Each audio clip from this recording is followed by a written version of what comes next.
Anybody know the scripture, Jeremiah 29, it's 29:11. Anybody know that? You do. I know.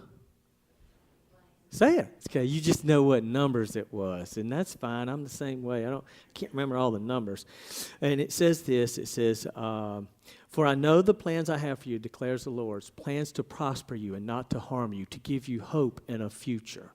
That's a real buzz scripture that everybody talks about these days, right?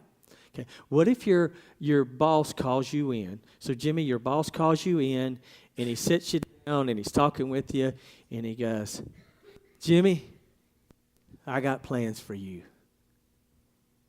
Okay, what are you thinking? Dog. Or are you thinking, oh, no? We were joking. I was in Denver this week, and the commissioner for Department of Agriculture in Colorado came in, and he was talking about the different people in the room, whether he knew them or not. And I said, well, just put it this way. When my commissioner calls me down to have a chat with me, it ain't going to go good.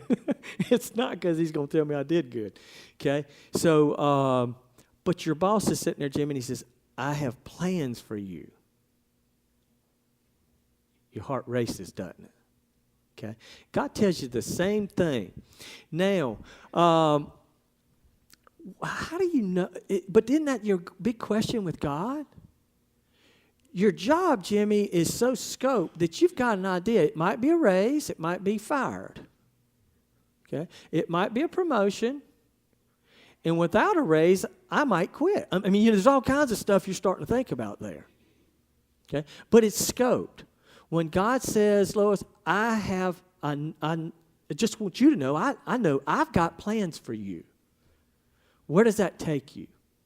How do you know those plans? All you need is one letter in the alphabet to know the plans of God. When Moses is sitting there on the mountain and he's talking to God, and God says, I'm going to take you guys out of Egypt, and I'm going to take you to the promised land.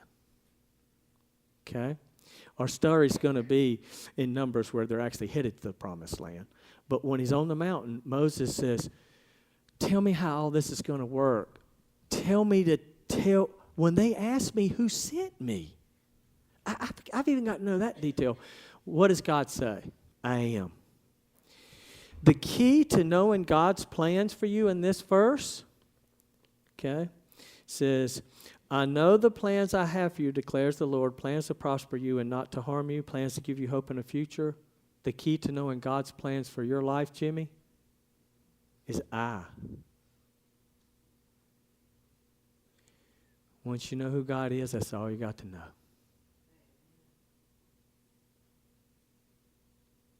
It's that simple. Okay? Now, let's watch it play out in real life. We took the offering and played it out in real life, didn't we? That's how the offering actually works. Tim's up here like, wow, okay, that's cool. Now I get it. Here you go. Jimmy, I'm investing in your soul. Okay, so when we get into Numbers 13, where we're at in the historical context of things, where we start the lesson, is we get ready to go into the promised land. The guys have come, Israel has come out. We've had everything from Abraham back in the day. We've had the formation through Jacob and the 4 different wives, women's, whatevers. The 12 tribes have been formed of Israel. They had to leave their land and go into Egypt under Joseph's leadership because everything was famine and stuff where they were. They end up in Egypt. They stay there 400 years. And now they find themselves as slaves and abused and just pure in a place they don't want to be. Now they're crying out to God, please get us out of here. So God raises up a leader, Moses. Moses is actually a picture of Christ. You'll see it, the way that he stands in between God and the people and asks for mercy for them, for grace for them. He's a picture of Christ for us. So Moses is risen up as a leader, and he goes to Pharaoh, and he does all that stuff, and the Egyptians they make such bad choices. Instead of turning to God and allowing him to do his plan, they so fight it that by the time they get Israel to go out, they kick them out and give them all the stuff that they got here. Not only leave, but take all this gold and stuff with you. So here they go. They go on out, and now they're headed to the promised land. Okay? What happens to them when they get to the promised land? Kind of a spoiler alert. Do they just march right on in there? They don't, do they? They kind of stumble a bit, and then what they have to do? 40 years in the desert, right? So that's kind of where we're at. We're at the time where they're getting ready to have the first shot at it, okay? And it goes like this, Numbers 13. The Lord said to Moses, send some men to explore the land of Canaan, which I am giving to the Israelites. Now, here's what we're going to do today. Some of you guys will come up to me and you'll go, how do you read the Bible? Okay? I mean, how do you study it? So they're wanting, how do you get into it? Read it like you're going to teach it. Spend enough time thinking about it to where you role play one of the characters in it. Too often we just read it and we don't try to be somebody. Try to be Moses. Try to be David fighting Goliath. Okay? Coolest thing, when you've read the Bible enough, you will find yourself starting to try to be God. And I don't mean in the sense of being God, in trying to understand the I, the great I am, so that you'll know His plans for you, because you've realized He's put His plans for you in that book, and as you read it, you need His perspective to find His plan for your life. Okay? So when you start to read it, don't go, I'm going to read a chapter. He may have it in the first 2 words. You're reading it and it goes, I am. I think I'll stand right here for a minute, be still, and know God. I am. He is my I am. I will never figure out who I am till I figure out who He is. That's a lifetime lesson right there. Okay? If you don't know God, just like Jody was talking about, telling the kids that how important it is, and he shares, he says, you know, people look at me as this is funny, Big Jody, it's big. And he goes, yeah, they look at me like I'm a nut, you know, you're weak because you got to be a Christian. Jody goes, yeah, I'm weak, but I know I am. You're a fool. You don't. You actually think you can handle this on your own. I just choose the God of the universe to help me. I love it. So figuring out who God is helps you figure out who you are. Who created you? He did. Whose purpose were you created to? His. Through whom, for whom, and by whom do you have your being? Him. I think you need to get to know Him. Okay? The wild thing is He gives you your own free will and your own choice to either love Him or not. That's how good a God He is. Okay? So take that free choice, that free will, and get to know Him. So here it goes. Watch this and watch us do this. So we're doing, Becky, you're doing your little Bible reading, and you get into Numbers 13, and you go, well, I think I want to read about this guy Caleb. That's what we're starting on. We're going to do a little character study on Caleb. I like to do those. The Lord said to Moses, send some men to explore the land of Canaan, which I am giving to the Israelites. From each ancestral tribe, send one of its leaders. Now, you should stop right there and kind of go, why is God telling Moses to send 12 dudes into the promised land? Does God not know what it looks like?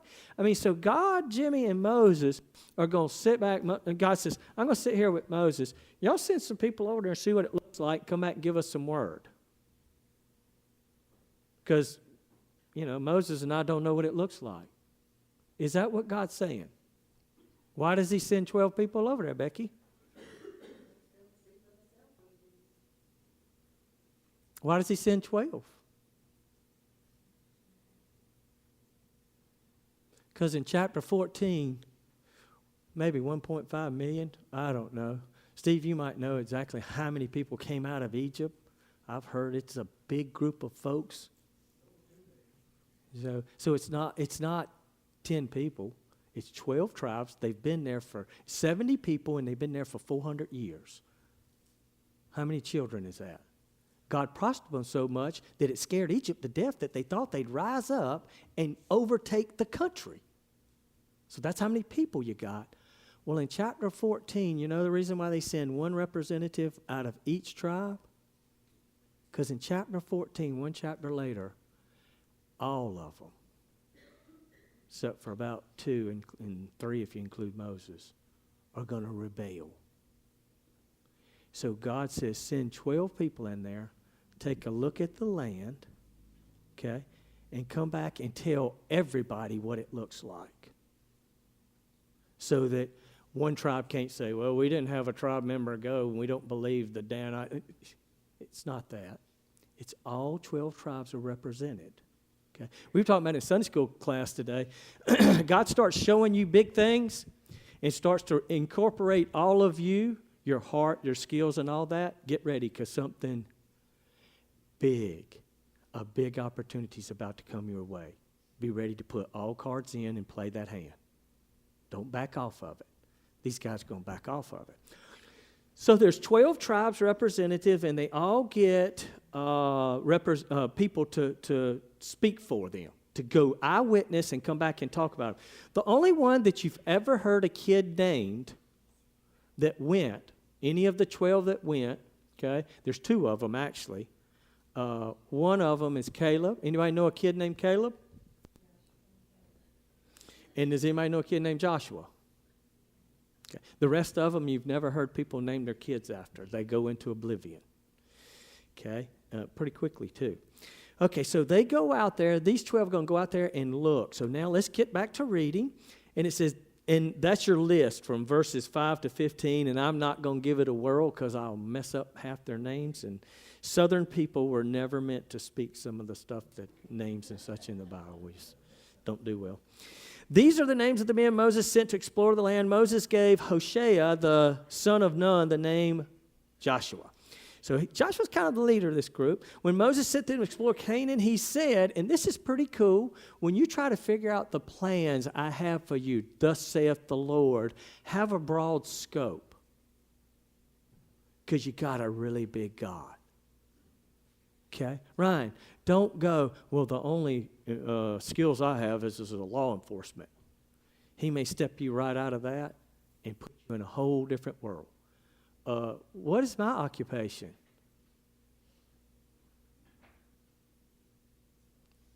Last I looked, I'm a veterinarian. I don't see a dog in the place. There ain't a cat up in here, and I'm not seeing a horse. What am I doing up here? Okay? All right, so here's the big scope that Moses tells the 12 spies to see. Go through the Negev and up into the hill country. See what the land is like and whether the people who live there are strong or weak, few or many. What kind of land do they live in? Is the land good or bad? What kind of towns do they live in? Are they unwalled or fortified? How is the soil? Is it fertile or poor? Are there trees in it or not? Do your best to bring back some of the fruit of the land. It was the season for the first ripe grapes. I bet he did it slower than that, but that's a pretty, Brian, we were talking about it, first responders, pretty comprehensive checklist right there. Okay. So they went up and explored the land from the desert of Zin as far as Roheb, and then to Hamath. They went on up through the Negev. They came to Hebron, where different people, the descendants, and it talks about Ahiman, Shisha, and Talmai, and they are the descendants of Anak. And so who are the Anak? Becky's like, beats me, Anak. Rhymes with, well, who knows what it rhymes with. So, I mean, you don't even know where to go with that. The more you read your Bible, the layers deep you get to go. The only way you'll do that is teach it. So either teach other people or at the least teach yourself. We're going to be asking for teachers. You can't grow a church without teachers. You can't provide, we need a class for this, a class for that, a class for this, a class for that, with the kids coming up without teachers. Okay? So, but Anak and those guys, you start to get into some really interesting realm, start to get into the realm of giants in the Bible, or people of great strength. You'll hear them described here in a minute, eyewitness accounts of it, as the guys get out there and start to do their eyeballing. So here it goes. So they go up into this area, and there's where the descendants of Anak lived. Okay. Hebron had been built 7 years before Zoan in Egypt, and that's some background on Hebron. When they reached the valley of Eshcol, they cut off a branch bearing a single cluster of grapes. 2 of them carried it on a pole between them, along with some pomegranates and figs. That place was called the Valley of Eshcol because of the cluster of grapes the Israelites cut off there. At the end of 40 days, they returned from exploring the land. Don't ever, when you're reading the Bible, just go, well, 40 days, pfft. Any number that's in there, keep track of it. It's going to show up later. How many years are they in the desert wandering? How many days were they exploring? Ding, ding, ding. I think we got some connection there. They have to wander the desert 1 year for every day they explored the truth. They pay for ignoring the truth a year for a day. Pretty fascinating. Okay? So, God tells them, I'm taking you to the promised land. They go over there and they walk around there, and what do they find? This is the way it should have went. This is ours. Holy smack. Look at all that stuff. Wow. City's already built. We get to live in those houses. That's my house. That's my vineyard. The grapes are there so much so. Do you get what that said? Ryan, what did that mean? Yeah, come here, Ryan. Stand up there. Don't shoot me. You're good. Turn that way. Grab this pole. Grab the end of that pole. Put it on your shoulder. Somebody grab the grapes and tie them on. All right, go. That was one cluster of grapes. That's the promised land. I mean, are the grapes like that big? It's like, I think I'll eat this grape for a week. All right, thank you, Ryan. All right, so that's what this is. It's a land flowing with milk and honey. Real quickly, what's land flowing with milk and honey mean? What does it take to get milk?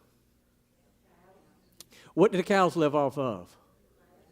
And if they live in California and you read it on your Carnation can, what does it say?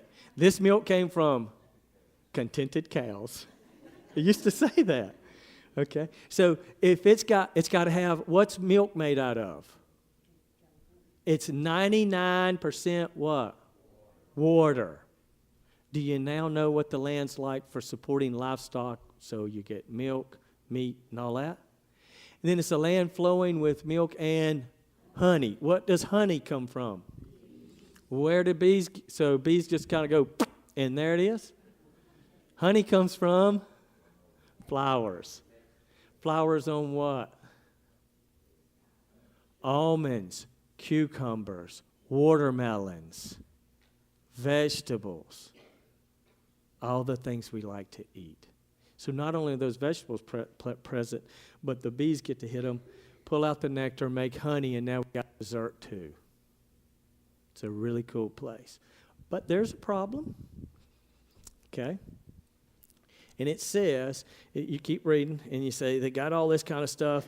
And it says, but the people, down in 28, okay, let's just say, they gave Moses an account. We went into the land, what you sent us. It does flow with milk and honey. Here's its fruit. And all the people went, they didn't do that. They went, it's as big as a man. One cluster of grapes. Oh! If you don't read your Bible this way, it's kind of boring. If you read it this way, there is some absolutely funny stuff in it. There's some really sad stuff in it. It's human life played out right before you. These are real people. You will get to walk up and talk to Caleb and Joshua. The trick to it is knowing how they live their lives. They'll get up and walk up, talk to you too. So Lois, you knew about me. Well, how did you live your life? Tell me about you. Caleb, at that ripe age of 80, is going to go fight these giants that we're about to read about. He's going to ask to. It's going to be his choice. Okay? So here we go. He says, but the people who live there are powerful, and the cities are fortified and very large. That's not it gets worse. We even saw the descendants of Anak there. The Amalekites live in the Negev, the Hittites, the Jebusites, the Amorites live in the hill country, and the Canaanites live in near the sea and along the Jordan. Okay? So how should that one have played? Oh, we should have played out like this for them. Man, you wouldn't have believed it. Look at that. Have you ever seen grapes like that? You wouldn't believe it. It's paradise. But you know what else we saw? There's some of the biggest dudes I've ever seen in my life there. They look like they like to fight for a living. And then I wish they'd have said this. I sure am glad it's the promised land, because otherwise we'd go in there and they'd hand us our heads. Is that what they said? Okay. Well, Caleb does. Caleb says this. Then Caleb silenced. Now what are they doing? Oh, look at those grapes. Ah, there's giants there. Oh. I mean, you got a whole group of people, and I'm not making fun of them. That's what they're doing. Jimmy, you're going to get a raise. 2 cents. Okay. We've lived that. Okay, so here we go. So that's what's happened. Caleb hears that. Oh. And he silenced the people before Moses. He said, we should go up and take possession of the land, for we can certainly do it. Okay? But the men who had gone up with him said, we can't attack these people. They're a stronger people than we are. What do they need to know at this point?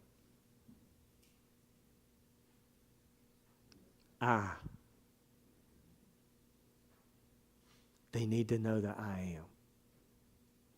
It's the promised land. They need to trust and put faith in the one that promised it. They didn't promise that. Jimmy, I promise you. Do you promise me? That's not how this went. It's the God of the universe promising it. That's a winner every time. Take that one. Okay? What happens to you if you don't? I know the plans I have for you, Woody, thus saith the Lord. You're going to not take that one?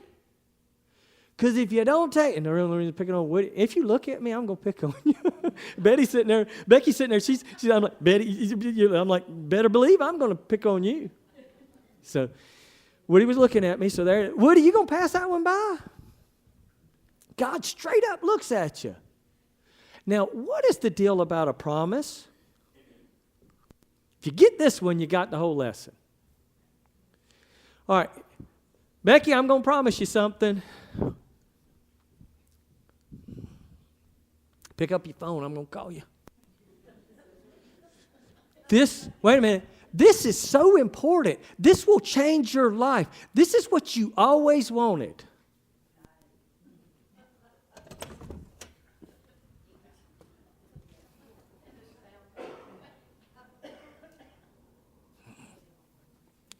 Is that the way you want me to make that promise to you? Thank you. You want it just like this.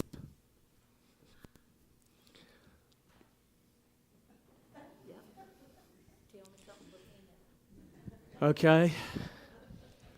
So when God offers Israel the promised land, what's he offering? A face-to-face. There's only been a very few people in the Bible that can say they spoke to God or went face-to-face to him. Moses is like, I want to see your face. God's like, well, I let you see this side. Because if I let you see this side, it's too much. Job, after losing his whole family, everything he owned. Okay? He lost 7 children. Everything he owned, and almost his life. Satan's doing all that to him.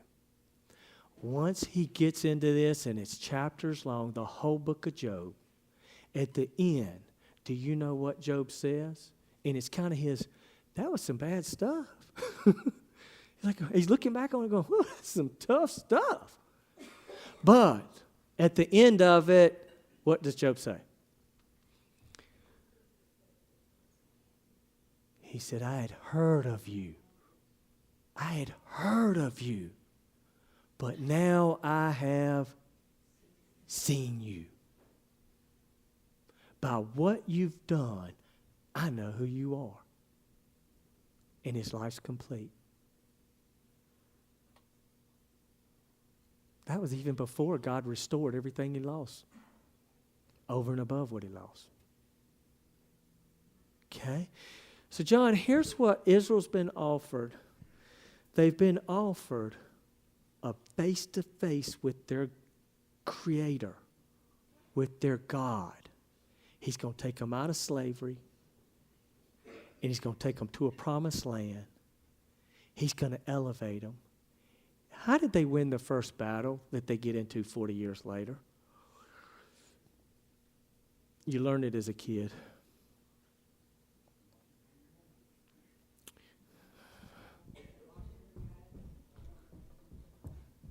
That was a circle. And we did it 7 times. And the walls came tumbling. Okay, you go walk around the wall, see if you can make it fall down. God's going to win every battle they do. Right? Okay? So that's how they get to figure out who their God is. They're given something and they live to it. They're given the promise and you figure out who God is en route of going and claiming the promise. It's got giants in it. It's got stuff that you can't handle. Why? So you can figure out that your God is bigger than any challenge that's ever been and ever will be. You get to figure out how big he is. Otherwise, he's got the whole world in his hand. What does that mean? Well, go live a promise and you'll find out. You will jump some hurdles that you never knew you could. Why? Because you got a big God. Now try that on your own. Okay? So here we go. Let's do some more reading. Some cool. Now we're just reading our Bible and thinking about it. That's all we're doing here. Do you got a PowerPoint? No. Are you in any concordances and all this other stuff? We're reading the Bible, but we are bouncing all over the Bible. We're pulling the Bible in all different. We talked about Job. Job ain't in here. Okay?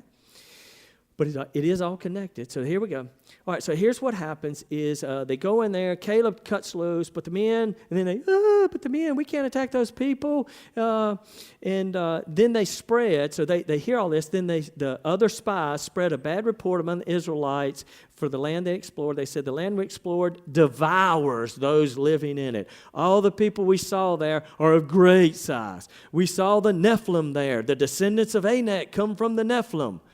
And now you're into, Steve, some really interesting Bible study. You start talking about the Nephilim, now you're back in Genesis and trying to figure out some really wild stuff, okay? But we won't go there. We don't have time. And it says, we seem like grasshoppers in our own eyes, and we look the same to them. Compared to the world's problems, Phyllis, what will you look like? You go in, and they go, Jimmy, you have cancer. On my own, am I a grasshopper? When people face cancer, are they champions or are they grasshoppers? Okay. Everything that we face, all these trials and stuff, makes us seem like grasshoppers in our own eyes. But as soon as you go, I know the plans that I have for you. If God wants you, he's got something for you to do. Jimmy, you've got cancer. And God goes, Jimmy, I got something for you to do, and it's going to be 20 years from now. What did I just get? I don't know what's going to happen to the cancer, but I got 20 years. Woo! Let's do this thing. That's the type of God you got. Okay? Now, Here's what's going to happen. We're going to cut this short, and then we're going to end on one little remembrance, okay? The people are going to rebel. They're actually going to want to stone Moses and Joshua and Caleb, take them out back, kill them. They're going to say, let's go back to Egypt. Before that, you know what they say, Ryan? When you get outside of God's I know the plans I have for you, you will say the stupidest stuff on the planet. They actually go like this. Oh, I wish we would have died on the way. Maybe we should have died in Egypt. Because now you've brought us out here, and we might die. Well, I think you just said you wish you were dead. Then they go, I know. Oh, I got an idea. You will have people do this to you. Listen to me, everybody. Let's go back to Egypt. Where we had it made. It is so bad that when Moses sees what's happening to him, what does he do to one of the guards? He kills the guard. That's how bad they have it as slaves. Okay? So they go, I know, John, let's go back to Egypt. And they'll welcome us back. They'll hug up on us and everything. Okay? They go, because if we go in this land, they'll take our wives and our children as plunder. You go back to Egypt, they'll kill every man that's amongst you. And then they will take your wives and your children and make them slaves. And they will make it so hard on your children that they'll never be able to rebel like you did. That's what will happen. But that's their solution. I know, let's go back to Egypt. Here's what we're going to end on. Oh, wait a minute, let me say, they actually talk about this stuff. Let's elect the leaders and go back to Egypt. And then that one kind of falls through. And then they go, I know, let's go, God gives them, they say, we're not going, we're not going, we're not going. God actually says, Moses, step aside and watch this. And he's about to lightning bolt them all. Moses is like, don't do that, do that. And then Moses starts talking, and he goes like this. He says, if you do this thing, your reputation would be that you brought them out of Egypt, and you couldn't bring them into the promised land, that the armies on the other side were too strong for you to fight. And so you killed all the Israelites right there. And that's not who you are. Please don't take these people down. Do whatever you have to do. But whatever, I don't want that to be what other people will say about you. Moses always thinks like God. He's seen him. He's accepted, I have the plans for you. When we as a body, somebody's like, I can't teach little children about Jesus. If that's God's plan for you, get in there after it. Okay? If a Goliath shows up one morning, he can help you handle that. Right? But don't back off of it. If we accept that God will challenge and win against any battle that we have, then we become his instruments. And he's not going to fail. You've got two people in your lives. You've got the 10 spies, and then you've got the Calebs. You've got the choice to be two people in other people's lives. The 10 spies that always looks at, we can't do this. They don't know God. They've not missioned with God. They've not partnered with God. They don't know how powerful he is. You going to listen to them? Maddie, you're going to listen to them? Because if you do, you might as well set your goals down to about right there, man size. You listen to the Calebs, and they talk about the fact that they've got the God of the universe that they're following. There ain't no limit. There's no cap. It's his plan. Pick the Calebs. Quit. Right now in our government, what do we have in Congress? The 10 spies.